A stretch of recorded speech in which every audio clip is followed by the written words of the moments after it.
বয়সে আমি কখন দেখিনি যে এত সময় ধরে একটা কলেজের থেকে রাস্তা বন্ধ। এখন ছাত্রদের দিয়ে যদি মানুষ কষ্ট পায় তাহলে তো এই স্বাধীনতার কোনো মূল্য নেই। এখানে 11:30 থেকে আটকে আছে। আমি যাবো হচ্ছে আমার গাড়ি চলে গাবতলী টু বনশ্রী বাড্ডারামপুরে। আমাদের ভাড়া ভিতরে দেওয়া হয়, কন্ট্রাক্টের ভাড়া ব্যাগ দিয়ে দিছে, ওরা ভাড়া নিয়ে চলে গেছে। কিন্তু আমার বাধ্যতামূলক এখানে বসে থাকতে হয়েছে। লস, আমারও লস, আমার কোম্পানির লস, গাড়ি চলতেছে না।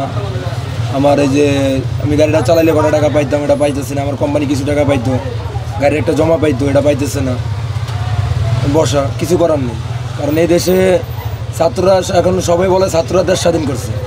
আমিও বলি, আমিও দেখছি 5 আগস্টে অনেক ছাত্র, 5 আগস্টের আগে অনেক ছাত্র মায়ের খেয়েছে, মারা গেছে, জীবন দিছে। কিন্তু এখন ছাত্রদের দিয়ে যদি মানুষ কষ্ট পায় তাহলে তো এই স্বাধীনতার কোনো মূল্য নেই। এই যে 2-3 ঘন্টা বহির্বিশ্বে আমি দেখিনি, আমার বয়সে আমি কখন দেখিনি যে এত সময় ধরে একটা কলেজের থেকে রাস্তা বন্ধ, কলেজ স্টুডেন্ট রাস্তা বন্ধ করে রাখছে 3 ঘন্টা প্লাস। এখনও গভর্নমেন্টের কোনো লোক আইসা তাদের কোনো সান্ত্বনা দেয় না, তার রাস্তা ছাড়তেছে না। আমরা শ্রমিক পইরা রয়েছি, বসে আছি, কারো কোনো মাথা ব্যথা নেই। এখন হয়তো মহাজনের 2 কথা শুনতে হইব, কোম্পানি 2টা কথা শুনতে হইব যে তুই গাড়ি ঘুরাই গেলি না, খাবো। আমি ঘুরানোর চান্স পাইনি।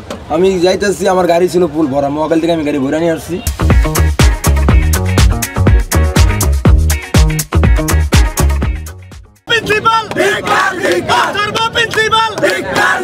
যাত্রীদের সমস্যা হচ্ছে, তার জন্য আমরা দুঃখ প্রকাশ করা ছাড়া কিছু করতে পারি না।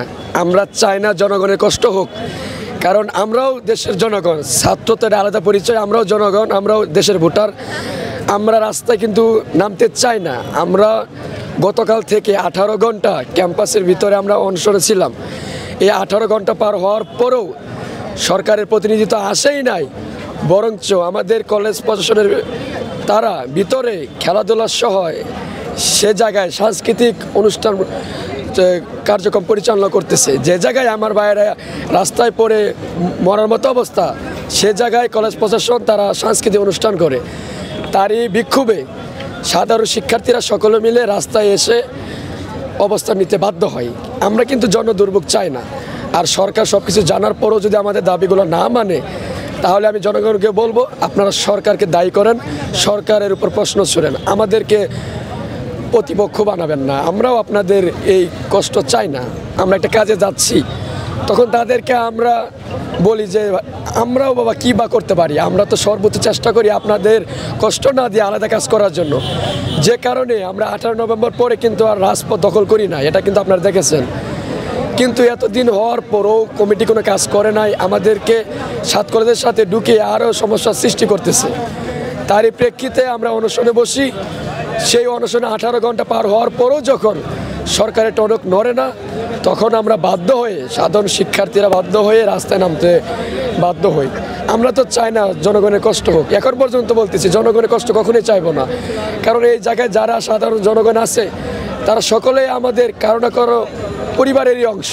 এখানে সবাই আমরা দেশের নাগরিক। আমরা চাই সকলে মিলেমিশে শান্তিপূর্ণভাবে বসবাস করতে। আরেকটি কথা বলতে চাই, বাংলাদেশ মানে ঢাকা বিশ্ববিদ্যালয় না, শিক্ষা সিন্ডিকেট মানে ঢাকা বিশ্ববিদ্যালয় না।